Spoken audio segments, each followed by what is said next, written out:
حضرت فاطمہ اور امور خانہ داری رضی اللہ تعالی عنہ شہنشاہ دو عالم صلی اللہ علیہ وسلم کی لاڈلی اور چہیتی بیٹی حضرت فاطمہ الزہرا رضی اللہ تعالی عنہ اپنے گھر کا پورا کام کاج خود انجام دیا کرتی تھیں۔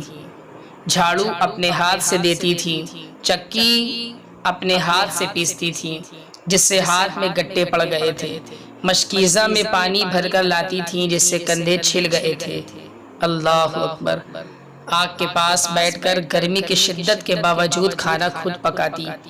ان تمام امور کو انجام دینے کے باوجود اپنے شوہر حضرت علی کی خدمت میں کبھی بھی کوئی بھی کمی واقع نہیں ہونے دیتی، نہ ہی کبھی ایک وقت کی نماز قضا ہوتی۔ اور آج ہمارے اور آپ کے یہاں علاقے میں ہمارے گھر میں ہماری اور ماں بہنیں ہیں جو ازدواجی زندگی کو امور خانہ داری کو بوجھ سمجھتی ہیں اور اپنے ذمہ داریوں سے بھاگتی ہیں، یہاں تک کہ ان سے نمازیں بھی قضا ہو جاتی ہیں۔ ایک بار پیارے آقا علیہ الصلوۃ والسلام کی بارگاہ میں مال غنیمت میں کچھ باندی اور غلام آئے۔ آپ اپنے شوہر کے بے حد اصرار پر ڈرتے ڈرتے حضور علیہ الصلوۃ والسلام کی بارگاہ عالیہ میں ایک باندی گھریلو کام کاج کے لیے طلب کرنے گئیں تو پیارے آقا علیہ الصلوۃ والسلام نے فرمایا، اے فاطمہ، کیا میں تمہیں ایسی چیز نہ بتا دوں جو اس سے بہتر ہے جس کا تم نے مجھ سے سوال کیا؟ فرمایا، یا رسول اللہ، جلد سے جلد بتائیں۔ پیارے آقا علیہ الصلوۃ والسلام نے ارشاد فرمایا کہ جب تم سونے کا ارادہ کرو تو 33 مرتبہ سبحان اللہ، 33 مرتبہ الحمدللہ اور 34 بار اللہ اکبر پڑھ دیا کرو، یہ تمہارے لیے خادم سے بہتر ہے۔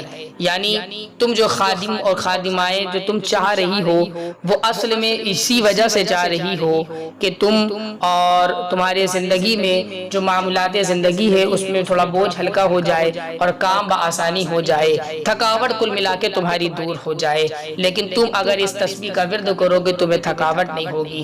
بی بی فاطمہ نے اس کا وظیفہ بنا لیا اور الحمدللہ اتنا عبادت گزار بھی تھیں اور ساتھ میں گھر کے کام و کاج بھی کرتی تھیں، رب کا شکر بھی ادا کرتی تھیں، کبھی ان کے تھکان بھی نہ آئی۔ سبحان اللہ۔ حضرت امام حسن رضی اللہ تعالیٰ عنہ فرماتے ہیں کہ میں نے اپنی والدہ ماجدہ حضرت سیدہ عابدہ طاہرہ بی بی فاطمہ الزہرا رضی اللہ تعالیٰ عنہ کو ہمیشہ دیکھا ہے کہ وہ گھر کے محراب میں رات بھر نماز میں مشغول رہتی تھی، یہاں تک کہ صبح طلوع ہو جاتی۔ میں نے انہیں اللہ تبارک و تعالیٰ کے حضور گریہ گزاری اور نہایت عاجزی سے التجا و دعا کرتے دیکھا، مگر میں نے کبھی یہ نہیں دیکھا کہ دعا میں اپنے واسطے کوئی درخواست کی ہو، بلکہ آپ کی تمام دعائیں نانا جان حضور سرور کائنات صلی اللہ علیہ وسلم کی امت کی بخشش اور بھلائی کے لیے دعا کرتی تھی۔ اللہ اکبر، سبحان اللہ۔ وہ شب بیدار صرف رکوع و سجود پہ ہم، وہ جن کی ذات پر نازا حضور رحمت صلی اللہ علیہ وسلم۔ حضرت ام ایمن رضی اللہ تعالیٰ عنہ فرماتی ہیں کہ رمضان شریف کا مہینہ دوپہر کا وقت تھا۔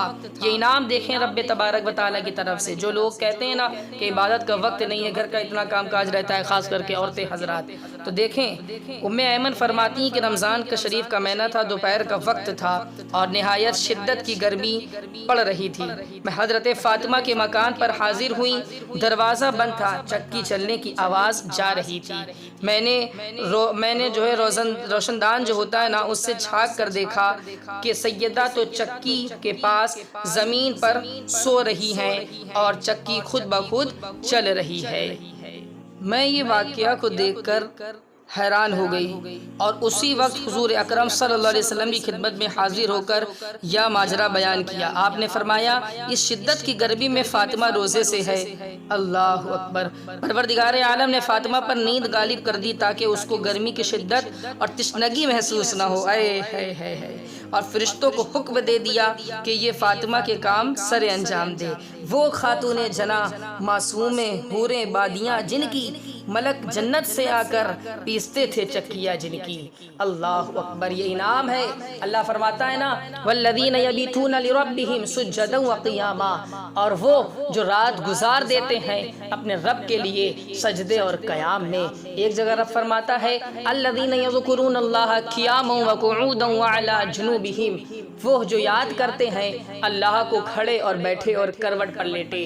بخاری شریف کی حدیث میں حضور علیہ الصلوۃ والسلام، حدیث قدسی ہے کہ اللہ نے ارشاد فرمایا عبدی یتقرب الی بالنوافل حتی احببتہ، میرا بندہ نوافل کے ذریعے مجھ سے قریب ہوتا رہتا ہے یہاں تک کہ میں اس سے محبت کرنے لگتا ہوں۔ اگر وہ مجھ سے مانگتا ہے تو میں اسے عطا کر دیتا ہوں۔ اور حال تو یہ ہو جاتا ہے، رب فرماتا ہے کہ یقیناً جب بندہ نوافل کے ذریعے مجھ سے قریب ہو جاتا ہے، میرا قرب حاصل کر لیتا ہے، تو پھر اس کی آنکھ بھی میرے ذمہ کرم میں ہو جاتی ہے، اس کے ہاتھ بھی میرے ذمہ کرم میں ہو جاتے ہیں، اس کے کان بھی میرے ذمہ کرم میں ہو جاتے ہیں، جس سے وہ دیکھتا ہے، جس سے وہ سنتا ہے، جس سے وہ کام کرتا ہے، گویا یہ سب میری ہی ذمہ ہو جاتے ہیں۔ یعنی اللہ تبارک و تعالیٰ کہ تم ہو کے دیکھو، مالک دنیا تمہارے قدموں میں ڈال دے گا۔